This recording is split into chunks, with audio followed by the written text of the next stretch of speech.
ॐ अज्ञानतिमिरान्धस्य ज्ञानञ्जनशलाकया चक्षुरुन्मिलितं येन तस्मै श्रीगुरुवे नमः। हरे कृष्णा। सियावर रामचंद्र की जय। तो हम लोग रामायण के एक बहुत ही इंटरेस्टिंग फेज में आ गए हैं, जब सारी वानर सेना और भगवान राम सागर के किनारे आ गए। अब ये समस्या आती है कि सागर को क्रॉस कैसे करें। तो इसी वक्त विभीषण भगवान को ये रिक्वेस्ट करते हैं कि वो सागर देवता की प्रार्थना करें, उनकी प्रेयर करें।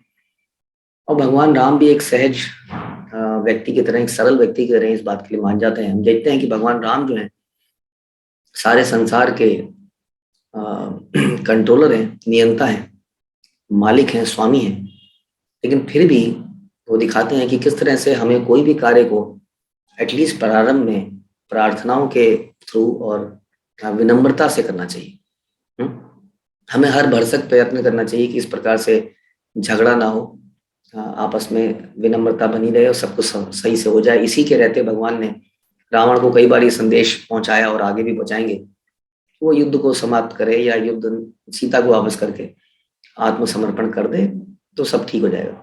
हाँ, तो यही हम सबका कर्तव्य है कि जीवन में हम जब जिए तो एकदम से हम आक्रमण के भाव में ना हो, हमेशा विनम्रता से काम को करने का प्रयास करें। तो कहानी ये वाली जो चैप्टर है शुरू होता है कि राम जी सागर देव वरुण के से सविनय, वरुण देवता जो है सागर के देवता माने जाते हैं, तो उनसे सविनय प्रार्थना करते हैं। और 3-4 दिन बीतने के बाद भी, 3 दिन और 3 रात बीतने के बाद भी सागर देव का कोई उत्तर ही नहीं आता है। और राम जी किनारे में खड़े उनसे प्रार्थनाएं कर रहे हैं, उनके लिए कुछ पूजा की भी व्यवस्था कर रहे हैं। तो फिर अंत में वो लक्ष्मण से कहते हैं कि देखिए, मुझे ऐसा लगता है कि अब ये मेरे को समझ नहीं रहे हैं, ये हमारी शालीनता का गलत फायदा उठा रहे हैं। इस संसार में दुराचारी व्यक्तियों को ही लोग सुनते हैं, ऐसा समय आ गया है। तो अब हमें कुछ और दूसरा रास्ता अपनाना पड़ेगा। इससे पहले भी हमने देखा कि लक्ष्मण जी शुरू में ही कुछ आक्रामक रास्ता अपनाना चाहते थे, लेकिन भगवान राम उनको बोलते हैं कि पहला विकल्प हमेशा प्रार्थना होना चाहिए, और अटैक तो अंत का एक विकल्प रह जाता है। तो भगवान राम या लक्ष्मण को बोलते हैं कि अब जो है समय आ चुका है। और राम क्रोध की अग्नि एकदम से क्रोध से, ट्रांसेंडेंटल क्रोध कहेंगे भगवान के क्रोध को, इस क्रोध में भी उनके अंदर ठहराव है, जो कि आगे पता चलेगा। वो अपना शक्तिशाली धनुष साध लेते हैं और उसकी टंकार करते हैं, उसकी प्रत्यंचा की टंकार करते हैं। जब भगवान टंकार करते हैं तो सारी पृथ्वी कांप जाती है, सब आसपास के सब जगह कांप जाते हैं, एकदम से कंपन सी हो जाती है। भगवान राम एक बाण को लेते हैं और समुद्र की सतह पे मार देते हैं, और समुद्र की सतह पे मारते ही ऊंची ऊंची लहरें उठने लगती हैं। जो जितने भी अंदर के राक्षस, नाग और जीव जंतु थे भयभीत हो जाते हैं, जोर जोर से लहरें उठने लगती हैं। और तभी भगवान राम ब्रह्मास्त्र का आह्वान करने लगते हैं। और ये देखते ही लक्ष्मण जी अब उनको बोलते हैं कि कृपया ऐसा करते हैं कि कोई और विकल्प ढूंढते हैं, क्योंकि ब्रह्मास्त्र छोड़ने के बाद तो कुछ भी बचेगा नहीं। तो राम जी तो हमेशा ही शांति को प्रेफरेंस देते हैं। तो राम जी कहते हैं ओके, अभी इसको मैं नहीं चलाता हूँ। लेकिन राम जी बोलते जरूर हैं, जिसके बोलने से बहुत कुछ होता है। तो क्या बोलते हैं राम जी? राम जी बोलते हैं, सागर, अब मैं तुम्हारा सारा जल सुखा के मरुभूमि बना दूंगा। मैं अपने पराक्रम का उपयोग करूंगा ताकि वानर पैदल ही लंका जा सके। यानी कि ये सारी पानी को सुखा दूंगा, मरुभूमि होती है मरुस्थल, रेगिस्तान, सूखा बना दूंगा, तो सारे के सारे वानर पैदल ही चले जाएंगे। और राम जी अपना धनुष खींचते हैं। इधर धनुष के खींचने से धरती स्वर्ग सब कांपने लगते हैं। भगवान राम बाण चला रहे हैं, ब्रह्मास्त्र चला रहे हैं। तो ये देखकर एकदम से तभी हम देखते हैं कि अकस्मात जल से सागर देव कई प्रज्वलित फनधारी सर्पों से घिरे हुए राम के सम्मुख प्रकट हो जाते हैं।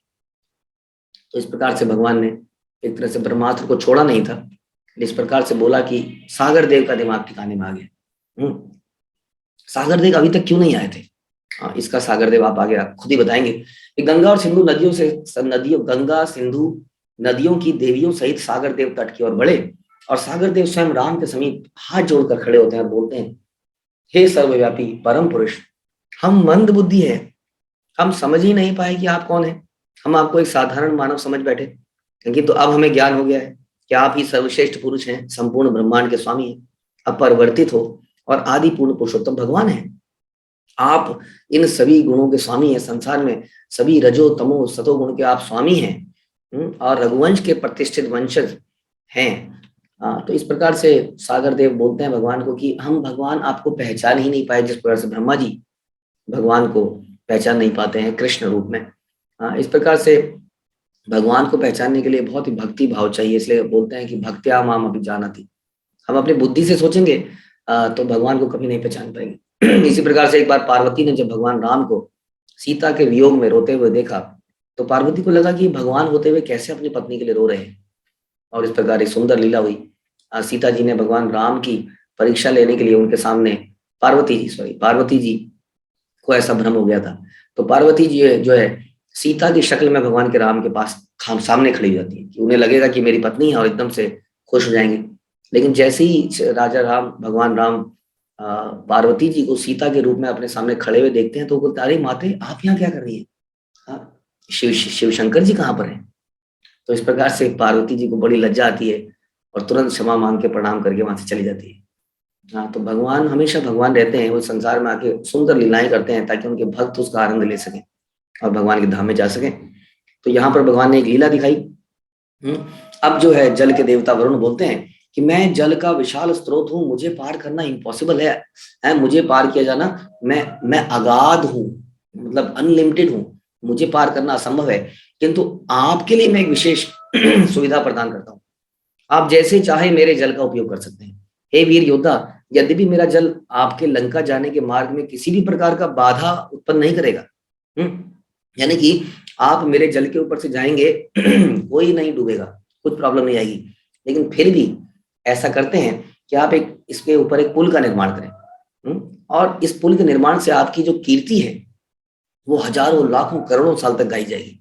आज भी देखते हैं हम श्रीलंका और भारत की जो राजनीतिक परिधि है उस पर, उसके बीच में अगर आप सैटेलाइट में कभी देखेंगे तो आप ये राम सेतु को देख सकते हैं, जो कि दोनों को कनेक्ट करता है आपस में। आज भी इसके ऊपर काफी रिसर्च हुई और सैटेलाइट की जब हम पिक्चर्स देखते हैं तो उससे एकदम क्लियरली ये समझ में आता है, दिखता है कि ये वास्तव में राम कोई मैन मेड चीज है। मैं आपको दिखाने का प्रयास करता हूँ, एक सेकंड रुके, एक सेकंड आपको मैं दीजिएगा। हम थोड़ा सा इसका एक व्यू देखेंगे किस प्रकार से भगवान राम ने इसका निर्माण किया और आज भी हम इसको देख सकते हैं। मैं आपके सामने इसको शेयर करता हूँ। ये देखिए सारे अलग अलग फोटोज के माध्यम से सैटेलाइट से फोटो ली गई है। इसके माध्यम से आप देख सकते हैं कि अगर आप पहले इस फोटो को देखें, इसको, ये देखिए राइट हैंड पे, ये भारत का लोअर पार्ट है, केरला इत्यादि, और ये श्रीलंका है। श्रीलंका और के बीच में देखिए आपको ये जो येलो गोला है, इसके बीच में देखिए कनेक्टिंग सा दिख रहा है ऊपर से, लाइक कोई दोनों देशों को बीच में कनेक्ट किया गया है। अब इसका ये पिक्चर देखिए, ये देखिए, ये भारत का छोर है और ये श्रीलंका का छोर है, और ये बीच में देखिए पानी, यहाँ पर कुछ लहरें उछल सी रही हैं, इसका मतलब यहाँ पर पानी गहरा नहीं है। ऐसा बताते हैं कि आज भी अगर हम जाएं तो लगभग 4 फुट नीचे पूरी एक सड़क है यहाँ पर, यहाँ से यहाँ तक पूरा लगभग 3-4 फुट। अब समुद्र है तो कोई पैदल तो यहाँ नहीं जाएगा, बट ऊपर से सैटेलाइट से देखने से पता चल रहा है कि ये जगह गहरी नहीं है, इसलिए पानी का यहाँ पर इस प्रकार से बहाव है। तो बहुत सारी सैटेलाइट की पिक्चरों से आज की डेट में एक क्लियरली साबित होता है कि वास्तव में ये सेतु है। और एक तरह से ये सेतु आज भी, देखिए एक और पिक्चर देखिए, इस तरह से ये आसपास गहरा समुद्र है और बीच में ये इस तरह का आज भी विद्यमान है, जबकि ये हम जानते हैं कि त्रेता युग की बात है, कितने लाखों साल बीत चुके हैं, तो आज भी ये सेतु हमें दिखता है। तो सागर देवता ने कहा कि आप इस प्रकार से एक सेतु का निर्माण कीजिए जिससे कि आपकी कीर्ति पूरे संसार में गाई जाएगी, अदरवाइज आपको जरूरत नहीं है। तो ये जो सेतु बनाया गया भगवान की लीलाओं का गुणगान करने के लिए एक प्रकार बनाया गया। तो उसके बाद उन्होंने कहा कि यदि आप सेतु का निर्माण करेंगे तो मैं पूरी शक्ति लगाऊंगा और पूरे सेतु को अपने ऊपर ले लूंगा, यानी कि जो भी पत्थर आप डालेंगे वो डूबेगा नहीं। ऐसा मैं आपसे प्रार्थना करता हूँ और मैं आपकी सेवा में लगा रहूंगा। अब भगवान ने ब्रह्मास्त्र को तो खींच रखा था, उन्हें ब्रह्मास्त्र को तो मैंने आह्वान कर दिया, इसको तो कहीं पर छोड़ना ही पड़ेगा। तो सागर देवता बोलते हैं कि द्रुमकुल्या नामक एक पवित्र स्थान है जहां पर इस वक्त आभीर कहे जाने वाले पापी चोरों की एक भयंकर जाति रहती है, आभीर। वहां उनके द्वारा सागर का जल पिए जाने से वो जल दूषित हो गया है, यानी कि मैं दूषित हो गया वहां पर, तो मेरे प्रभु, मैं आपसे प्रार्थना करता हूँ कि आप इस शक्तिशाली बाण को वहां पर गिराएं। और उनके आग्रह पर भगवान राम यहाँ पर भी अपने भक्त की सेवा कर रहे हैं, जबकि भक्त को ही सेवा करनी होती है, लेकिन भगवान अपने भक्तों की सेवा करते रहते हैं। और फिर उस बाण को वो द्रुम कुल्या पर गिराते हैं, और जहां पर वो बाण गिरा वहां मरुकंतर के नाम से वो जाना गया, मरुकंतर। और राम जी ने वरदान दिया कि कालांतर में इस जगह पर फल फूल बहुत बढ़िया उगेगा, मधु उगेगा, मधु लिया जाएगा इस जगह पर, और जड़ी बूटियां उत्पन्न होगी, और गायों के पालन के लिए बहुत अच्छी जगह होगी, यहाँ के लोग निरोगी होंगे। तब सागर ने कहा, हे राम, स्वर्ग के अभियंता तथा शिल्पकार विश्वकर्मा का पुत्र नल आपके पास है। नल एक बानर है जो कि विश्वकर्मा का पुत्र है, वह आपके सेतु निर्माण के कार्य का निरीक्षण कर सकता है। और इस सेतु को मैं अपने ऊपर ले लूंगा और जल में तैरने दूंगा, गिरने नहीं दूंगा। और ये कहकर सागर देव अंतर्ध्यान हो गए। और इस प्रकार से हम एक और वर्जन इस कहानी का ये सुनते हैं कि हनुमान जी सोच रहे थे, विचार कर रहे थे कैसे इसको पार किया जाएगा, और वो भगवान का चिंतन कर रहे थे। चिंतन करते करते उन्होंने ऐसे एक पत्थर पे राम लिख दिया और उसको फेंका ऐसी पानी में। विचार करते करते देखा वो पत्थर डूबा नहीं। अरे वो बड़े खुश हो गए, उन्होंने सबको बोला देखो पत्थर डूबा नहीं। फिर उन्होंने दूसरा पत्थर फेंका तो डूब गया। सबने पत्थर फेंके, डूब गए।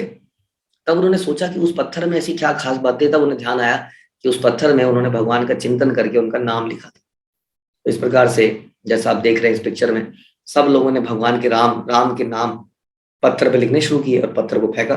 तो सारी कहानियों को हम एक साथ समझ सकते हैं कि वरुण देवता भी सपोर्ट कर रहे थे, सागर देवता, भगवान का राम का नाम तो था ही जिसके कारण पत्थर नहीं डूबे। और सारे भक्तों की मेहनत थी। तो सारी चीजों को हम एक साथ ले सकते हैं कि सारी ही बातें, शास्त्रों को जब भी ऐसा है तो समझना चाहिए कि सारी ही बातें सच है।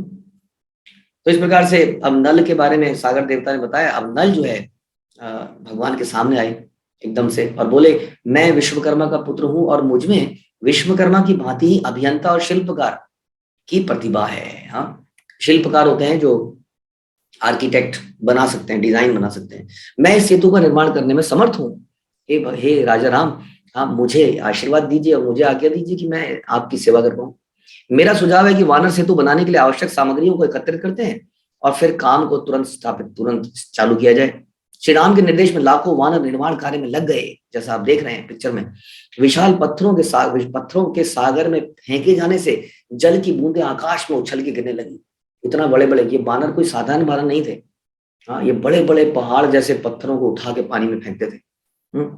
और एकदम से पानी उछल के गिरता था, और इधर वो पानी में वो पत्थर पानी में तैरता था, because of Varun Dev and भगवान राम का नाम, जैसा भी आप श्रद्धा रखें। अद्भुत रूप से तैरते हुए पत्थर एक भव्य दृश्य प्रस्तुत कर रहे थे। वानरों ने पत्थरों को सुनिश्चित स्थान पर स्थिर रखने के लिए उन्हें रस्सियों और लताओं से बांध दिया, ताकि बहते बहते बहते जो पत्थर इधर उधर ना चले जाएं। उनके ऊपर एक ऊपर पत्थर डालते गए, और इधर पत्थरों को बांध भी दिया गया। हनुमान भी विशाल पत्थर लाकर सागर में फेंक रहे थे। हनुमान जी ने गिलहरी को भी देखा, जो कि आप देख रहे हैं पिक्चर में भी, अभी पिक्चर में नहीं दिख रही है, सॉरी। तो इसी में देखते हैं हम कि गिलहरी भी इसी के किनारे कहीं पर बैठ के क्या कर रही है, अपने पैरों से रेत को समुद्र में फेंक रही है कि रेत को समुद्र में डाल दूंगी तो समुद्र सूख जाएगा यह रास्ता बन जाएगा। तो हनुमान जी कहते हैं तुम रास्ते में छट जाओ। इतने सारे पत्थर हैं, कोई पत्थर गिरेगा तुम दब के मर जाओगी, तुम्हारे धूल से होगा क्या। तब राम जी उसको शिक्षा देते हैं कि हनुमान जी, तुम्हारी सेवा और इसकी सेवा में कोई अंतर नहीं है। वास्तव में भगवान को किसी की सेवा की आवश्यकता नहीं है। क्या भगवान राम को किसी देवता को बुलाने की आवश्यकता थी सेतु बनाने के लिए? भगवान राम वो खुद ही कह रहे हैं वरुणदेव कि आप समोगुण सतोगुण रजोगुण सारी प्रकृति के गुणों से अतीत हो। पृथ्वी के संसार के जो भी नियम है आपके ऊपर कैसे लागू हो सकते हैं? तो जो नियम है कि पत्थर पानी में डूब जाता है वो आपके ऊपर कैसे लागू हो सकता है? तो भगवान को जरूरत नहीं थी, लेकिन भगवान सेवा में एंगेज करते हैं भक्तों को। इस प्रकार से भगवान ने कहा ये गिलहरी भी मेरी सेवा में एंगेज है, कर रही है, और आप भी कर रहे हो। तो इस प्रकार से हनुमान जी को एक बहुत अच्छी शिक्षा मिलती है कि सेवा चाहे छोटी भी हो या बड़ी हो, लेकिन यदि हृदय से करी जाए तो भगवान उसको जरूर स्वीकार करते हैं। उसके बाद में भगवान उसको बोलते हैं कि इस प्रकार मैं तुम दोनों को ही आशीर्वाद देता हूँ, तुम दोनों के ही सेवा को समान महत्व देता हूँ। और इस प्रकार से सेतु का निर्माण हो गया। सेतु 100 योजन लंबा और 10 योजन चौड़ा बना। अब एक योजन में 12.8 किलोमीटर होते हैं, तो यानी कि 100 योजन अगर बना तो आप समझ लीजिए 1200 किलोमीटर चौड़ा 1200 किलोमीटर लंबा बना, सॉरी, और 10 योजन चौड़ा, मतलब हो गया 100 यानी कि 120 किलोमीटर चौड़ा ये जो रास्ता है वो बना। इतना बड़ा ब्रिज संसार में आज तक नहीं बनाया गया। ये ब्रिज आज भी देखा जा सकता है, जैसे हमने अभी देखा।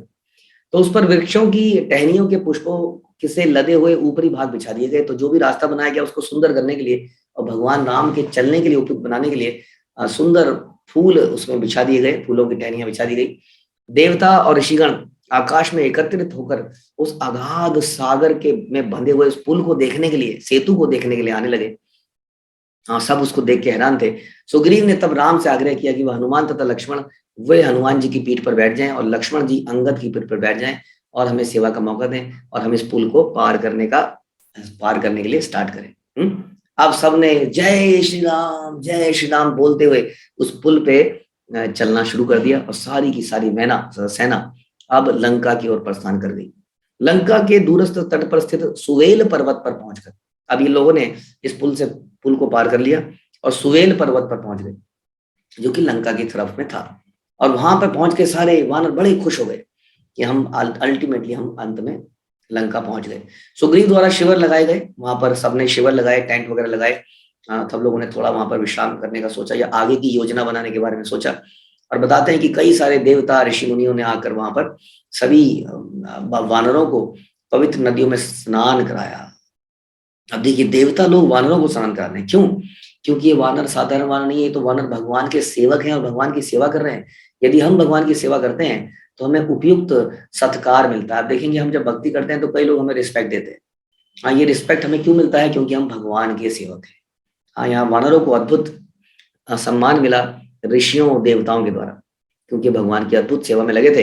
राम ने लक्ष्मण का आलिंगन किया और कहा, ध्यान देना भाई भ्राता कि सेना सदैव सतर्क रहे, क्योंकि मुझे अनिष्ट होने के अपशगुन का पूरा आभास है, क्योंकि हमारा जो दुश्मन है बहुत ही दुष्ट है। लक्ष्मण, मेरे विचार से हमें तुरंत लंका की ओर प्रस्थान कर देना चाहिए। तब राम ने सेनाध्यक्षों को आदेश दिया कि वो मानव आकृति की संरचना में सेना को व्यवस्थित करें, यानी कि सेना को अच्छे ढंग से रखें, जैसे मानव है, पहले सर है, फिर ऐसे फैला हुआ है पीछे को। तो इस प्रकार से संरचना सेना को ऐसे व्यवस्थित किया जाए ताकि बड़ी ऑर्गेनाइज्ड तरीके से हम युद्ध कर पाए।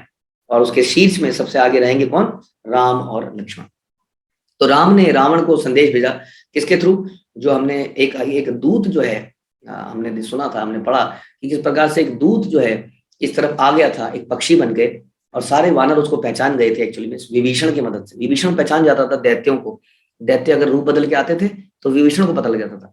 तो विभीषण के पहचाने जाने पर सबने उसकी खूब पिटाई करी थी। बाद में भगवान राम ने उसको मृत्यु का मतलब अभय प्रदान किया कि तुम्हें नहीं मारा जाएगा, लेकिन तुम्हें लंका में जाके छोड़ दिया जाएगा। अब लंका में पहुंचने के बाद भगवान ने उसको छोड़ दिया और संदेश भेजा कि रावण को कह दो कि सीता को मुक्त कर दे अथवा मृत्यु के लिए तैयार हो जाए। अब भी भगवान एक और ऑप्शन दे रहे हैं रावण को कि अभी भी चाहे तो वो सीता को अगर छोड़ दे तो युद्ध बच सकता है। हाँ, तो ये अल्टीमेटली जो उनका जो ये दूत है, शुक जिसको कहा गया, ये रावण के पास पहुंचता है और रावण को संदेश देता है। और रावण क्रोधित होकर कहता है, मैं सीता को कभी नहीं छोड़ूंगा, मैं राम और उसके सारे सैनिकों को मार डालूंगा, वध कर दूंगा। शुक और सारण रावण की आज्ञा का पालन करते हुए रावण ने उनको फिर बोला कि तुम जाओ, उनके शिविर में जाओ और शिविर में देखो कि उनकी कितनी संख्या है, कितने लोग हैं आखिर में, ताकि हम उनको मारने का प्लानिंग कर सकें। अब शुक और सारण क्या करते? फिर से चल पड़े। रावण की आज्ञा का पालन करते हुए वानरों की सेना में फिर से पहुंच गए। किंतु वानरों की विशाल सेना में, जो कि चारों तरफ फैली हुई थी, कुछ उसका अंत नहीं दिखता था, ये उसकी गणना कर ही नहीं पाए। और इधर विभीषण ने फिर से शुक और सारण को, जो कि वेश बदल के आए थे, तुरंत पहचान लिया और भगवान राम के पास ले गए। भयभीत शुक और सारण हाथ जोड़े खड़े थे, बोले, प्रभु राम, मैं हम क्या करें? रावण की आज्ञा के कारण ही हम यहाँ पर आए, अब हम क्या गए? तो राम जी ने उन्हें बड़े प्रेम से उन्हें माफ कर दिया और हंसते हुए बोले, तुम्हारा पूरा काम हो गया है तो तुम काम करो, विभीषण के मार्गदर्शन में चले जाओ, गिन लो जितना गिनना है, जो करना है कर लो, लेकिन रावण को संदेश दे दो। रावण को फिर से संदेश देना कि मैं अपनी वानर सेना सहित लंका का विनाश करूंगा और सारे राक्षसों का वध कर दूंगा। हाँ, अब शुक और सारण ने कहा, आपकी जय हो, आपकी जय हो, क्योंकि बचे गए थे भगवान के कारण, मृत्यु से बच गए। तो भगवान राम की उन्होंने जय बोली और फिर से चल पड़े रावण की तरफ और रावण को सारा दृष्टांत बताया कि इनकी सेना तो इतनी अनलिमिटेड है, इतनी है कि ऐसा लगता है कि वो हमें समाप्त नहीं कर सकते। राम और लक्ष्मण अपनी सेना के साथ लंका को उखाड़ के अपने साथ ले जाएंगे, ऐसा प्रतीत होता है। बल्कि हमें तो ऐसा लगता है कि भगवान राम अकेले ही राक्षसों का वध कर देंगे। हाँ, राजा राम अकेले ही राक्षसों का वध कर देंगे। हमारा परामर्श है कि आप सीता को तुरंत लौटा दें और मैत्री का संबंध स्थापित कर लें। रावण ने कहा, मैं सीता को नहीं दूंगा, मुझे भयाक्रांत होने की क्या आवश्यकता है, मुझे डरने की क्या आवश्यकता है, मैं रावण हूं। अहंकार। रावण अपने 2 गुप्तचरों के साथ महल की छत पे चला गया और बोलता है, सारण, तुम बताओ, सारण अभी गए थे ना उस तरफ, तुम बताओ कि वो कौन है, वो कौन है। वो दूर से उनका परिचय लेने लगा और सभी वीर योद्धाओं को देखा गया और दिखाया गया। सारण ने सभी वीर योद्धाओं के अतुलनीय पराक्रम के बारे में बताया कि ये हनुमान है, इनके, ये तो आपने देखा ही था, वो सुग्रीव है, उसका बल ऐसा है, वो अंगद है, उसका बल ऐसा है, सबके बारे में डिटेल बताया। हाँ, और उसका विस्तार से बताने के लिए रावण सारण को पहले गणना की वैदिक रीति, अब जो है सारण को बताना था कि लोग कितने हैं, आइडिया देना था। तो सारण ने सिखाया रावण को कि देखो मैं तुम्हें बताता हूं कि राम के पास कम से कम 100 करोड़ महोग 100 करोड़ महोग सैनिक है। अब 100 करोड़ महोग सैनिक आपको भी समझ नहीं आया होगा, तब वो सारी डिटेलिंग बताता है 100 करोड़ महोग का मतलब क्या है। तो बोलते हैं कि 100,000 को 1 लाख कहते हैं, 100,000 को 1 लाख कहते हैं, 100 लाख को 1 करोड़ कहते हैं, 1 करोड़ को 1 लाख करोड़ को एक शंकु कहते हैं, 1 लाख शंकु को महाशंकु कहते हैं, 1 लाख महाशंकु को वृंद कहते हैं, 1 लाख वृंद को पद्म कहते हैं, 1 लाख पद्म एक महापद्म के बराबर है, 1 लाख महापद्म एक खरब के बराबर है, 1 लाख खरब एक महाखरब के बराबर है, 1 लाख महाखरब एक सागर के बराबर है, 1 लाख सागर एक ओघ कहलाता है, 1 लाख ओघ महोग कहलाते हैं और 100 करोड़ महोग सैनिक हैं। इतने सैनिक थे, आप सोच सकते हैं। रावण क्रोधित हो गया, उसने शक और सारण की भर्त्सना करी और उससे कहा, तुम सभी मेरे मंत्री समझे जाते हो, शत्रु की प्रशंसा करते हो। हम कहाँ प्रशंसा कर रहे हैं, हम तो बता रहे हैं कि वो कितने लोग हैं। रावण कहता है, तुम मूर्खतापूर्ण बातें कैसे कर सकते हो, क्या तुम्हें अपनी मृत्यु का भय नहीं। शुक और सारण अब अपने आप को रोकते हैं कि ठीक है, जान बचानी है। तो वो बोलते हैं, हे राजा आपकी विजय हो। हाँ, और वहां से चले जाते हैं। रावण ने महोदर को आज्ञा दी कि वह गुप्तचर लेकर आए, और गुप्तचर लेकर आए। रावण ने गुप्तचरों की शत्रुओं की योजना को पता लेने के लिए आगे दी, आप जाइए और फिर से उस शिविर में घुस जाइए और बताइए कि आगे क्या करने वाले हैं। और ये राक्षसी थे, मायावी, ये शक्ल बदल के चले जाते थे। तो विभीषण ने उन्हें सरलता से पहचान लिया, फिर से उन्हें पता चल गया, क्योंकि विभीषण भी उन्हीं राक्षसों में थे, और उनको फिर से पकड़ लिया गया और वानरों ने उनको खूब पीटा। और जब राम उनके पास आए तो राम जी ने फिर से उन गुप्तचरों को छोड़ने की आज्ञा दी, कृपा करी उनके ऊपर। और शार्दुल और उसके साथी लंका लौट आए और रावण को बताया कि शत्रु की वानर सेना ने अब सुवेल पर्वत पर शिविर लगा रखा है, उनकी शक्ति की था पाना तो असंभव है। रावण, हे राजन, ऐसा प्रतीत होता है कि राम में केवल लंका ही नहीं, अभी तो पूरा संसार को समाप्त करने की प्लानिंग बना ली और इतनी उनमें शक्ति है। इसके पूर्व की हमारी सुरक्षा दीवारों को लांग कर लंका में आ जाए, सब कुछ समाप्त कर दे, सीता को राम को लौटा दो भगवान रावण, और तुरंत युद्ध या तुरंत युद्ध के लिए तैयार हो। रावण ने घोषणा करी, मैं किसी परिस्थिति में सीता को वापस नहीं करूंगा। वो अपने निजी कक्ष में चला गया और विद्युजिह्वा नामक एक मायावी छल कपट करने वाला राक्षस था, उसको बुलाया। हाँ, विद्युजिह्वा, और बोलता है रावण कि मैं चाहता हूं कि तुम राम के एक मायावी सर की रचना करो, राम के जैसा दिखने वाला एक सर, और साथ में उसके धनुष और बाण की भी रचना करो, राम जी के, बिल्कुल राम जी का धनुष जैसा, और एक सर बनाओ। अब क्या करता है, सीता को देखने की इच्छा से अशोक वाटिका की तरफ जाता है और क्या बोलता है सीता माँ को, बोलता है कि मेरे सेनाध्यक्ष ने राम का वध कर दिया है, अब तो तुम अपना हट छोड़ दो और मेरी रानी बन जाओ। प्रहस्त ने घोर निद्रा में सोए हुए राम का सर काट दिया और लक्ष्मण, हनुमान एवं अन्य मुख्य वानर भी मारे गए, जबकि अन्य भय के कारण भाग गए, तुम्हें पलायन कर गए। तुम्हें मेरे वचन की सत्यता पर विश्वास हो, इसलिए मैं राम का कटा हुआ सर लाया।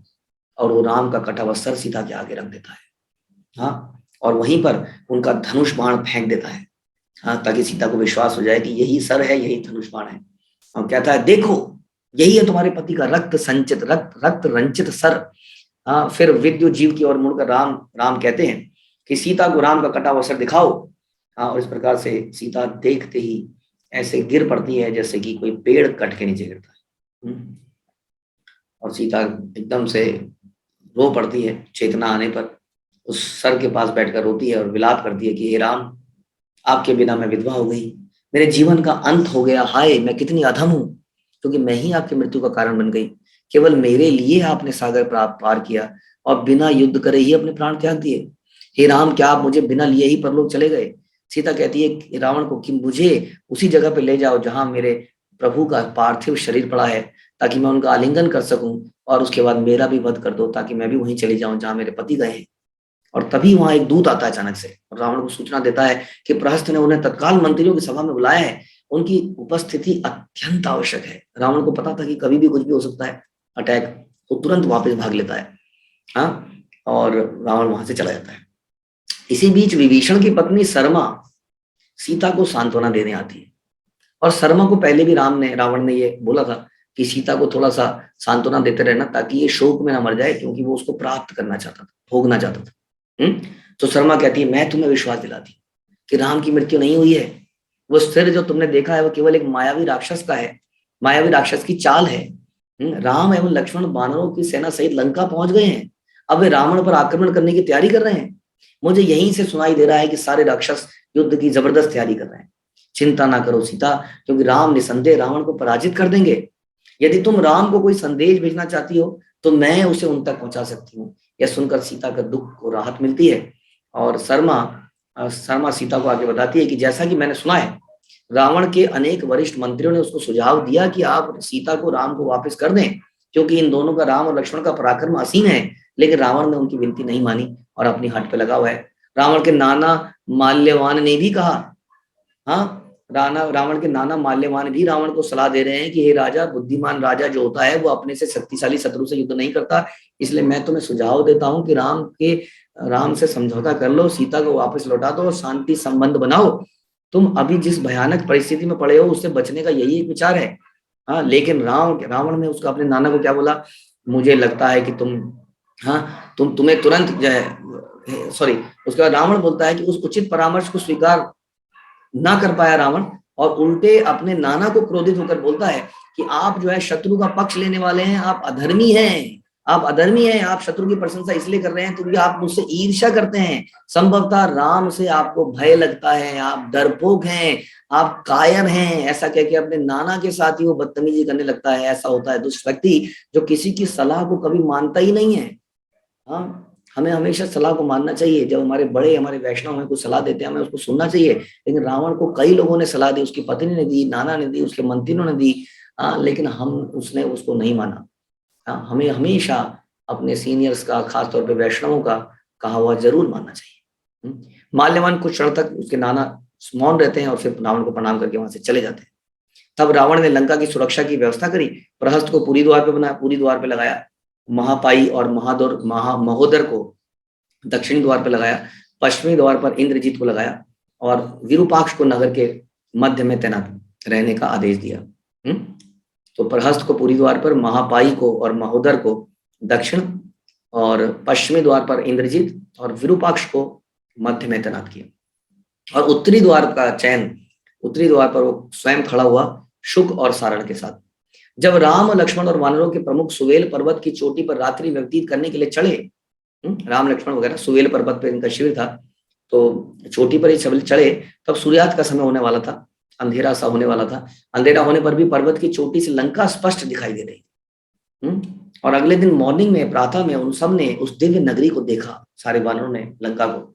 लंका त्रिकूट पर्वत के ऊपर थी और त्रिकूट के पर्वत के ऊपर एक समतल जगह थी, उसकी चोटी पर ये राजधानी ये बनी हुई थी लंका, और 100 योजन की लंबाई और 100 योजन की चौड़ाई। आप सोच सकते हैं 1200 किलोमीटर लंबा और चौड़ा, इतनी बड़ी थी। और उस नगर के, उसके बीच में 20 योजन लंबा उस नगर का क्षेत्र था और 20 योजन चौड़ा था। उसके अंदर जो उसके इमारत बनी थी, और उस इमारत के अंदर भी 1000 स्तंभों पर आधारित रावण का एक भव्य महल था। अचानक से सुग्रीव ने जब रावण को उत्तरी द्वार पे खड़ा देखा, तो सुग्रीव अपने आप को रोक नहीं पाए। उनके अंदर विचार आया कि यही वो दुष्ट है जिसने माँ सीता का हरण किया है, और इस उत्तेजना में सुग्रीव वहां से जंप मार देते हैं और सीधा रावण उसी जगह में कूद के गिरते हैं जहां पर रावण था, और रावण के आमने सामने आ जाते हैं। कितना कितना करेज उनके अंदर होगा, देखिए। रावण एक बहुत ही भयंकर राक्षस था, आप जानते हैं, भयंकर इसको कहते हैं। उसका वध कर पाना किसी व्यक्ति के लिए पॉसिबल था ही नहीं वास्तव में, लेकिन सुग्रीव कूद जाते हैं और राक्षस पर आक्रमण कर देते हैं, और दोनों के बीच में भयंकर मल्ल युद्ध होता है। दोनों एक दूसरे को अपनी भुजाओं से मुष्टियों से मार रहे हैं, लेकिन रावण को थोड़ी देर में समझ में आ गया कि सुग्रीव को हराया नहीं जा सकता मल्ल युद्ध में। तो रावण अपनी मायावी शक्तियों का इस्तेमाल करने लगता है, और तभी सुग्रीव को समझ में आता है कि मेरे से भी कुछ गलती हो गई है। उत्तेजना में वो तुरंत वायु में उछलकर राजा राम के पास फिर से आ जाते हैं। हाँ, सुग्रीव का आलिंगन करते हुए भगवान राम उसको समझाते हैं कि देखिए, आपने मेरे से बिना आशीर्वाद लिए, बिना आदेश लिए इतना बड़ा काम कर दिया, यह मूर्खतापूर्ण है। हाँ, ये भी हमें समझना चाहिए कि कभी उत्तेजना में हम सेवा करने ना निकल जाए। हमेशा सेवा करने से पहले आशीर्वाद लेना चाहिए, कृपा लेनी चाहिए, आदेश लेना चाहिए। लेकिन सुग्रीव चले गए थे, तो भगवान राम ने उसको समझाया कि ये ठीक नहीं है। हाँ, खासतौर पर राजा के लिए ठीक नहीं है, क्योंकि राजा जब समाप्त होता है तो पूरी प्रजा संकट में आ जाती है। सुग्रीव ने कहा कि मैं क्या करता, मुझसे सहन नहीं हुआ जब मैंने देखा कि इसने माँ सीता का हरण किया है। लक्ष्मण की ओर मुड़कर भगवान राम कहते हैं, चलो लक्ष्मण, अब हमें अटैक कर देना चाहिए, अब हमें चढ़ाई कर देनी चाहिए, समय आ गया है लंका पे चढ़ाई करने का। राम सेना का पूर्ण निरीक्षण करने लगे और सुएल पर्वत से नीचे उतर आए। तब वे हाथ में धनुष लिए लंका की ओर बढ़ चले। शीघ्र ही नगर की सुरक्षा दीवारों तक वो पहुंच गए, जहां पर सुरक्षा दीवारें थी, और राम ने वहीं उत्तरी द्वार के बाहर, जहां पे रावण था, अपनी सेना का शिविर स्थापित कर दिया। पूर्वी द्वार के बाहर नील, दक्षिण द्वार पर अंगद और पश्चिम द्वार पर हनुमान तैनात हो गए। सुग्रीव ने अपनी सेना को उत्तरी और पश्चिमी द्वार के मध्य में स्थित कर दिया। राक्षस योद्धा नगर को घेरे हुए असंख्य वानरों को जब देख रहे थे तो वो अचंभित हो गए, इतनी बड़ी सेना। रावण ने बरामदे में आकर स्वयं परिस्थिति का अवलोकन किया।